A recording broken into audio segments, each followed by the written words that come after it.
यदि उसके जीवन में कुछ छूट रहा है, वहां नहीं है, या फिर कुछ गड़बड़ी हो रही है, ऐसा कुछ जो खालीपन है, ऐसा कुछ जो अंधकार में है, यदि वो बदलना चाहता है तो इसे बदल सकता है। वो इसे समझता है। इसलिए एक व्यक्ति जो परमेश्वर के साथ चलता और समझता है कि वो एक आत्मा है, वो बोलने वाली आत्मा है, तो मैं आपको बताऊं, वो और अधिक नीचे दबा हुआ नहीं रहेगा, बहुत जल्दी वो चोटी पर होगा।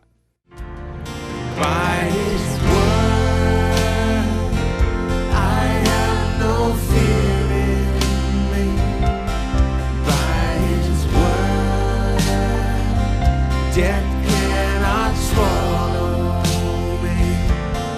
By His word, I have prosperity. By His word, sickness can't dwell me. By His word, I walk in victory.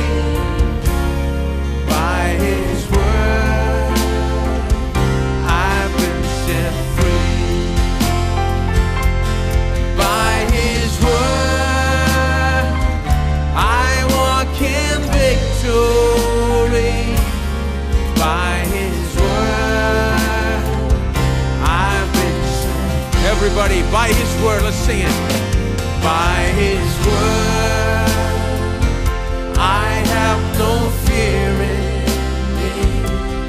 By His word, death cannot swallow me. By His word, I have prosperity. By His word, sickness can't dwell in me. By His word, I walk in victory. By His word, I've been set free. By His word, I walk in victory. By His word, let's sing that last line. By His word, I walk in victory. By His word, I walk in victory. By His word, I've been set. One last time. By His word, I walk in victory. By His word, I've been set free.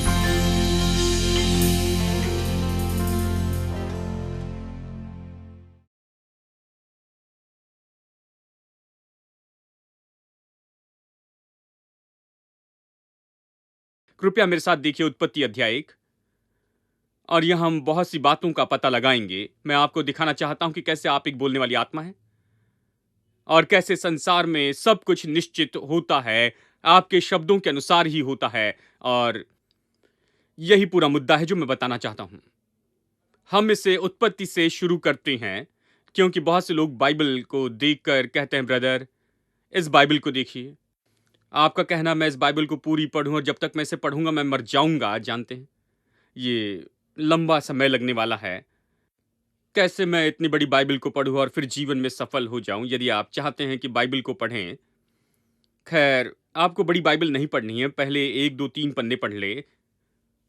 और कितने लोग 3 पन्ने पढ़ सकते हैं? यदि कुछ पन्ने पढ़ सकते हैं यहाँ पर 3 अध्याय में, और इन 3 अध्याय में इसके विषय में सब कुछ, और आप, परमेश्वर और संसार, आपकी पत्नी, पति, आपके बच्चे और परिवार, आपके उद्धार और पाप के बारे में सब कुछ यहाँ पर बताया गया है। सारी बातें यहाँ पर उसके लिए जवाब पाएंगे। सब कुछ, हर एक सत्य पहले 3 अध्यायों में उपलब्ध है। बाकी की बाइबल केवल उससे विस्तार से बताती है जो पहले से इन 3 अध्यायों में बताया गया है, बस उससे बताती है। ठीक है, तो चलिए अध्याय 1 में चलते हैं और इसे पढ़ते हैं। आदि में परमेश्वर ने आकाश और पृथ्वी की सृष्टि की। पृथ्वी बेडोल और सुनसान थी और गहरे जल के ऊपर अंधियारा था तथा परमेश्वर का आत्मा जल के ऊपर मंडराता था। तब परमेश्वर ने कहा उजियाला हो, तो उजियाला हो गया।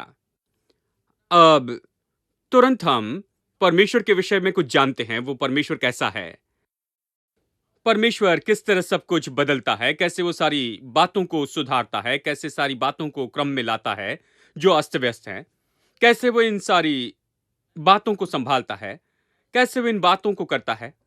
परमेश्वर एक आत्मा है, ठीक है, परमेश्वर आत्मा है और उसने देखा कि दुनिया बेडोल है और संसार सुनसान है और इसके ऊपर में अंधकार था। कैसे उसने बेडोल के साथ में काम किया, इस सुनसान से, इस खालीपन से और अंधकार से, कैसे उसने इसे बदल दिया, कैसे उसने इसमें सुधार किया। यदि आप अपने जीवन को खाली पाते हैं, यदि आपने अपने जीवन को बेडोल पाया है, अस्त व्यस्त पाया, यदि आपने अपने जीवन में अंधकार पाया बिना किसी आशा के, तो आप इसे कैसे बदलेंगे? यही पर यह दिया है। परमेश्वर जो एक आत्मा है, उसने अपने मुंह से कहा उजियाला हो जाए और उजियाला हो गया। ठीक है, अब वचन 26 में चले। उसी अध्याय में वचन 26, परमेश्वर ने कहा हम मनुष्य को अपने स्वरूप के अनुसार अपनी समानता में बनाए, मनुष्य को अपने स्वरूप और समानता के अनुसार बनाएं। अब मुझे याद है जब मैं बाइबल कॉलेज में था, अध्ययन कर रहा था, तो हम इसके ऊपर अपना सिर फोड़ते थे। परमेश्वर की स्वरूप और समानता क्या है? क्या इसका मतलब है हमारा चेहरा उसके जैसे है? क्या इसका यह अर्थ है कि हमारी ऊंचाई परमेश्वर की जितनी ऊंचाई की है, या रंग परमेश्वर के रंग का है? क्या है? किस तरह हम उसके समान है, मानसिक रूप में उसके समान है? या जानते हैं, वे इसमें गए और हर चीज उसके बारे में स्पष्टीकरण में बताया, अंत में कुछ नहीं निकला। देखिए, लेकिन यह बहुत आसान है। परमेश्वर ने कहा मनुष्य को अपने स्वरूप और समानता में बनाए। कब उसने ये कहा? उसने सब कुछ बनाने के बाद में कहा। उजियाला हो से शुरू करते हुए उसने बार बार और बार बार उसने ये कहा कि ऐसा हो, ऐसा हो, ऐसा हो, और उसने जो कुछ कहा ऐसा हो कहते हुए कहा, वो हो गया। फिर उसने कहा हम मनुष्य को अपने स्वरूप और समानता में बनाएं। दूसरे शब्दों में कहता है आओ मनुष्य को हमारे जैसे बनाएं, हमारे जैसे होने के लिए, हमारे जैसे काम करने के लिए। उसके स्वरूप का मतलब उसके जैसे होना, उसकी समानता का मतलब उसके जैसे काम करना। बहुत आसान है। इसलिए परमेश्वर ने मनुष्य को अपने स्वरूप में बनाया उसके जैसे होने के लिए, कि उसके जैसे काम करे। मनुष्य को परमेश्वर के जैसे होना है और वैसे ही काम करना है। परमेश्वर कैसा है? वो तो एक आत्मा है। वो कैसे काम करता है? अपने वचन से। परमेश्वर एक आत्मा है, वो अपने वचन से काम करता है। यही स्वरूप और समानता है। बिल्कुल वही स्वरूप और समानता है जिसे परमेश्वर ने हमें दिया है। जब उसने हमें स्वरूप और समानता दी, तो वो हमें देता है जिस तरह वो है, जिस तरह वो काम करता है। वो एक आत्मा है और वो वचन द्वारा काम करता है। उसने कहा आओ मनुष्य को अपने स्वरूप समानता में बनाए, मतलब वो मनुष्य को बनाता है जो बिल्कुल अपने समान ही, एक आत्मा। और आओ हम मनुष्य को बनाएं जो बिल्कुल हमारे जैसे काम करेगा, वचन को कहने के द्वारा। परमेश्वर ने ऐसे ही किया। आमीन।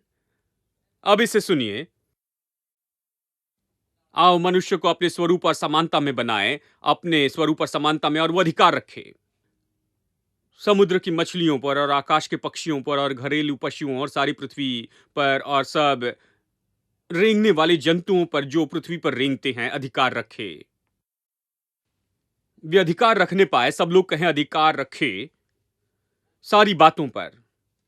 अब यही वचन है जो राजकीय पद को दर्शाता है। उसने कहा आओ हम मनुष्य को अपनी समानता में बनाएं और वो सारी बातों पर अधिकार रखे। आओ हम सब कुछ उसके अधीन रखें।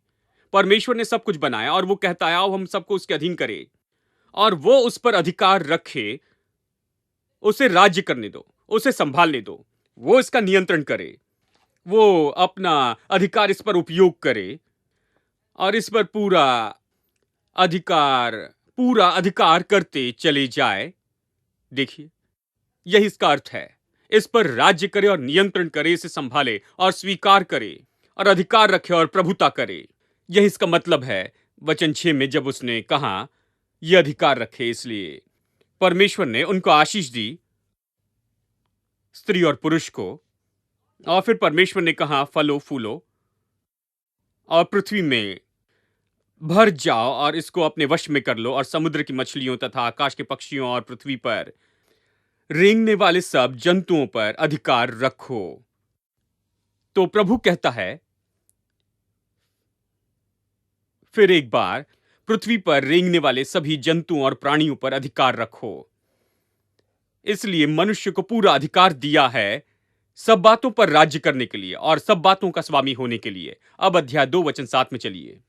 तब यहोवा परमेश्वर ने आदम को भूमि की मिट्टी से रचा और उसके नथनों में जीवन का श्वास फूंक दिया और आदम जीवित प्राणी बन गया। यह बता रहा है कि कैसे परमेश्वर ने भूमि की मिट्टी को लेकर बनाया पुरुष मनुष्य को और उसके नथनों में जीवन का श्वास फूंक दिया, और ये कहता है कि मनुष्य जीवित प्राणी बन गया। मैं इस तरह कहूंगा, मनुष्य परमेश्वर के नाई बोलने वाला आत्मा बन गया। जब परमेश्वर ने उसमें श्वास फूंका, मनुष्य परमेश्वर के जैसे बोलने वाला आत्मा बन गया। अब परमेश्वर एक आत्मा है और अब मनुष्य भी आत्मा है। उसे भूमि की मिट्टी से एक देह दी गई है, परंतु फिर भी वो एक आत्मा है। और क्योंकि वो आत्मा है, वो प्राकृतिक संसार पर राज्य कर सकता है, क्योंकि आत्मा की बातें आत्मिक जगत से है और आत्मिक प्राणी प्राकृतिक संसार और प्राकृतिक बातों के ऊपर अधिकार रखता है। क्योंकि आत्मिक संसार स्वाभाविक संसार के पहले से है। स्वाभाविक संसार अस्तित्व में आया क्योंकि आत्मिक संसार ने इसे अस्तित्व में लाया है। परमेश्वर जो आत्मा है, उसने प्रकृति में सब कुछ बनाया जिसे हम देखते हैं। यदि आत्मा परमेश्वर ने सब कुछ प्रकृति में बनाया है, तो कौन बड़ा है? आत्मिक जो है वो तो प्राकृतिक से बड़ा है। इसलिए मनुष्य भी इस तरह से है। मनुष्य बिल्कुल ऐसे ही है। अब सुनिए कैसे मनुष्य काम करता है। वचन 18 को देखिए, अध्याय 2 वचन 18। फिर परमेश्वर ने कहा, आदम का अकेला रहना अच्छा नहीं। अब सब बातों को उसने अच्छा कहा। अब पहली बार कह रहा है कि अच्छा नहीं। मैं बता रहा हूं क्योंकि एक भाई ने कहा। मैं सोचता हूं ब्रदर, बहुत साल पहले एक भाई ने कहा, मैं परमेश्वर का धन्यवाद देता हूं मैंने इसे नहीं सुना, उस समय मैं केवल 20 साल का था। वो मुझे एक और लेकर गए। वो एक विशेष पंथ के थे और मुझे वो प्रभावित करके अपने पंथ में जोड़ना चाहते थे, जानते हैं। इसलिए कहा, सैम, परमेश्वर ने आपको बुलाया है और मैं देख सकता हूं कि परमेश्वर का हाथ आप पर है, परंतु यदि ऐसा करना चाहते हैं तो अकेले रहना अच्छा है। मैंने कहा, परमेश्वर ने कहा यह अच्छा नहीं। जिसे परमेश्वर ने अच्छा नहीं कहा उसे आप अच्छा कह रहे हैं। परमेश्वर ने कहा यह अच्छा नहीं, तो ये अच्छा नहीं है। कुछ लोग कहते हैं विवाह अच्छा है क्या ब्रदर? क्या यह अच्छा होगा? अच्छा होगा। केवल इसलिए कि आप भयभीत है, इसका यह अर्थ नहीं कि यह बुरा होगा। यह अच्छा होगा क्योंकि परमेश्वर ने कहा यह अच्छा है, तो यह अच्छा ही होगा। आमेन। पुरुष के लिए अच्छा है, स्त्री के लिए अच्छा है, यह आपके लिए अच्छा है।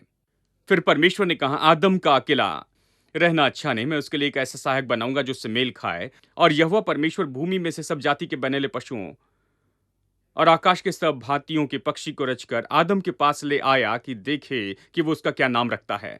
और जिस जिस जीवित प्राणी का जो जो नाम आदम ने रखा, वही उनका नाम हो गया।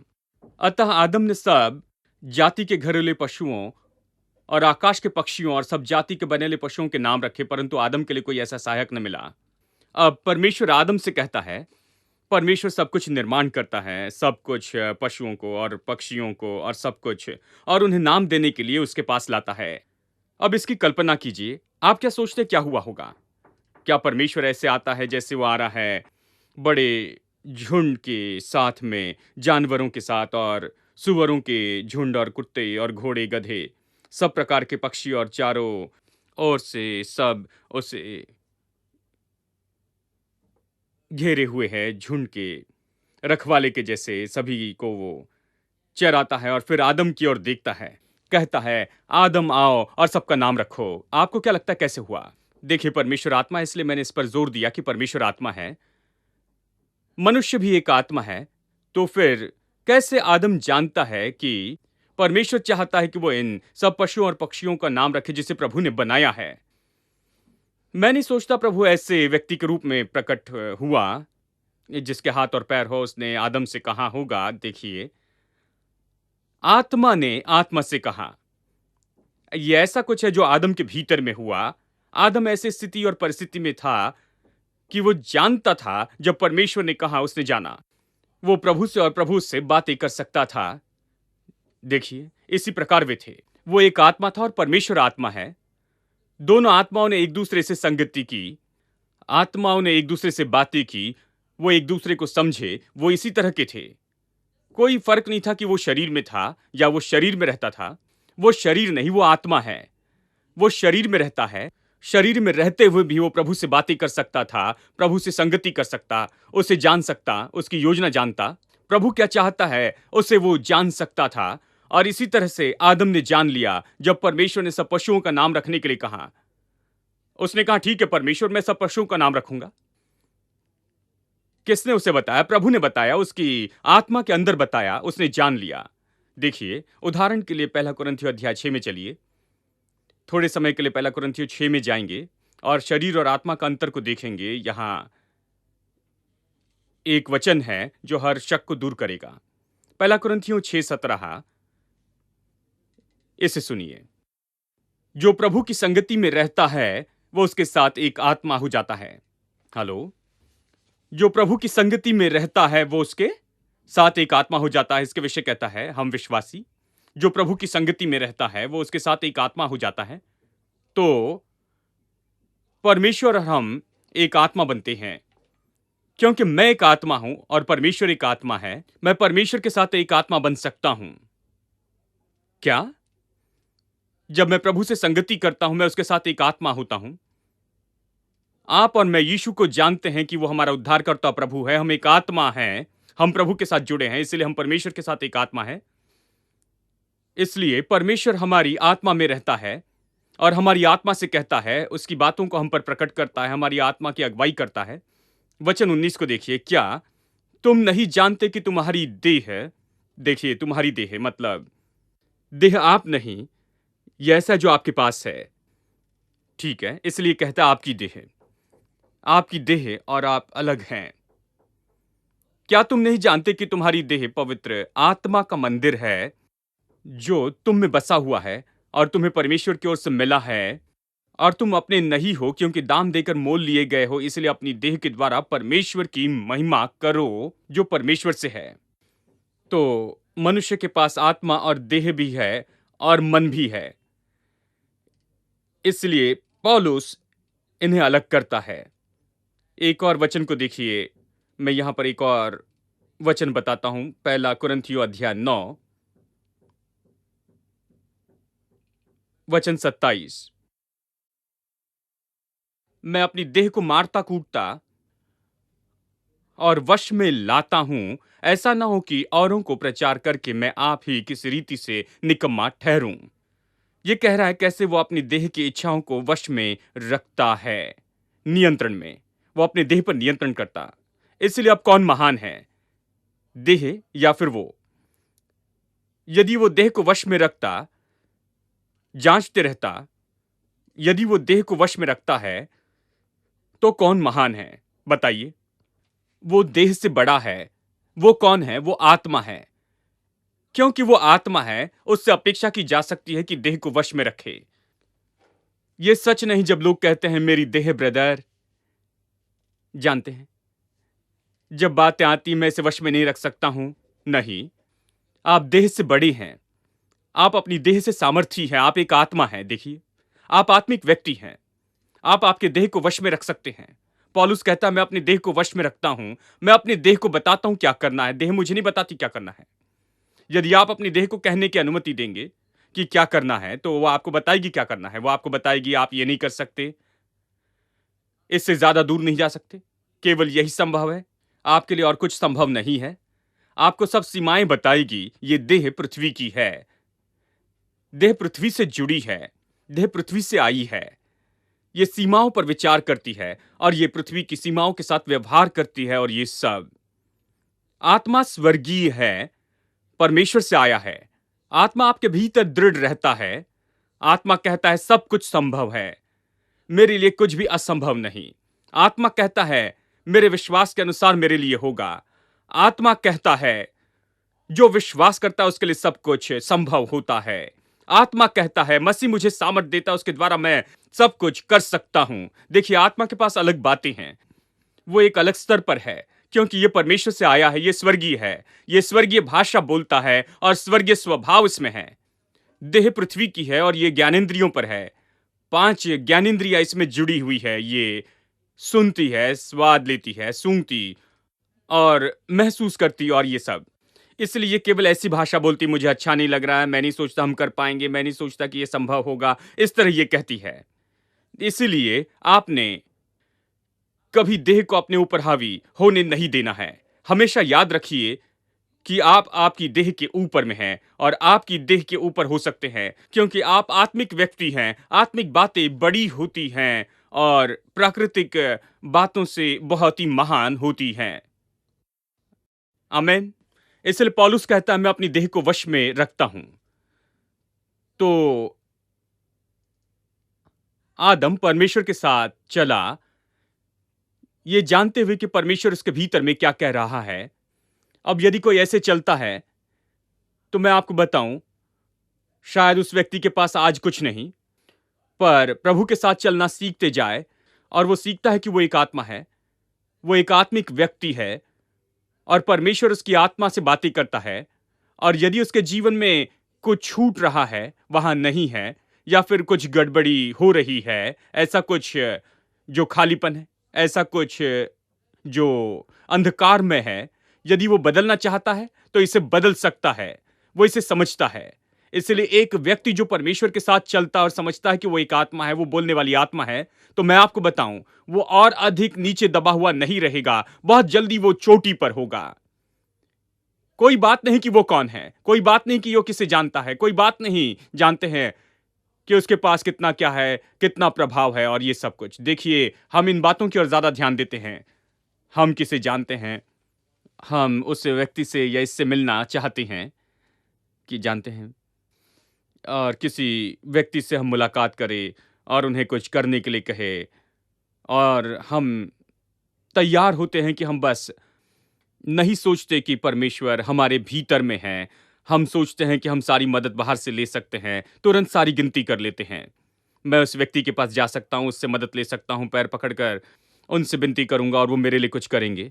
इस तरह से लोग सोचते हैं। वे ऐसे ही हैं, परंतु कोई है जो आप में रहता है, जो आपसे सच्चा प्यार करता है,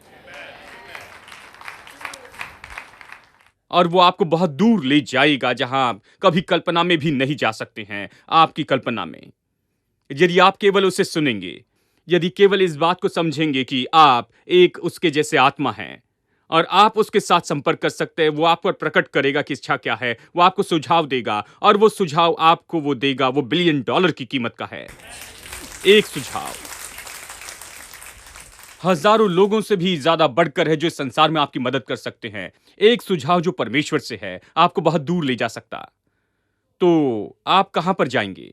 क्या आप इतनी दूर तक जाएंगे जिसके विषय में जानते हैं, या फिर किसी परिचित व्यक्ति से आप उनकी मदद लेंगे और ये सब कुछ? और ये मैं आपको बताऊं, मैं परमेश्वर के लिए दूर तक जाऊंगा। मैं परमेश्वर के साथ संगति चाहता हूं, प्रभु को जानना चाहता हूं, मैं परमेश्वर को समझना चाहता हूं कि वो मेरे दिल में मुझसे कैसे बातें करता है, वो कैसे मुझे सब कुछ दिखाता है, कैसे अपनी इच्छा मुझ पर प्रकट करता है, कैसे मैं उसकी आवाज को पहचानूं। और मैं आपको बताऊं, ये मुझे बहुत दूर ले जाएगा, जो मुझे और कोई नहीं ले जा सकता इस संसार में।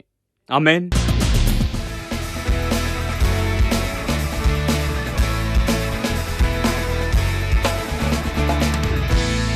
More than I could hope or dream of. You uphold your favor on me. One day in the house of God is better than 1,000 days in the world. So blessed, I can't contain it. So much, gotta give it away. Your love taught me to live now. You are more than enough for me.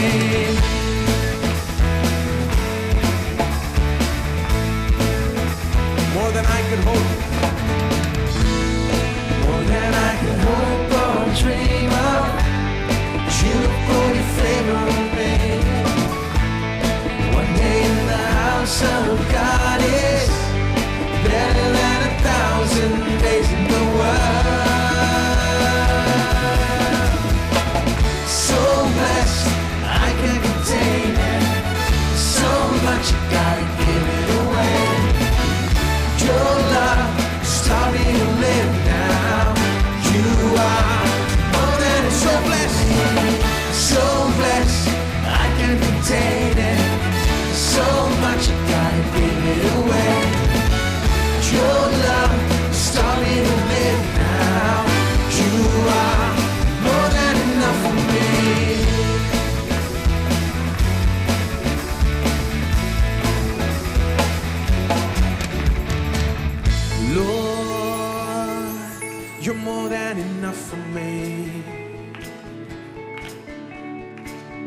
Lord, you're more than enough for me.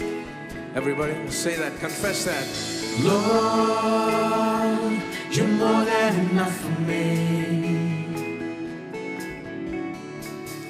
Lord, you're more than enough for me. Let's just raise our hands and say that. Lord, Lord, you're more than enough for me. Lord, you're more than enough for me. You're more than enough, Lord. Lord, you're more than enough for me. Lord, you're more than enough for me. So blessed, I can't contain it. So much I gotta give it away. Your love just taught me to live now. You are more than enough for me. So blessed, I can't contain it. So much I gotta give it away. Your love just taught me to live now. You are so blessed, so blessed, I can't contain it. So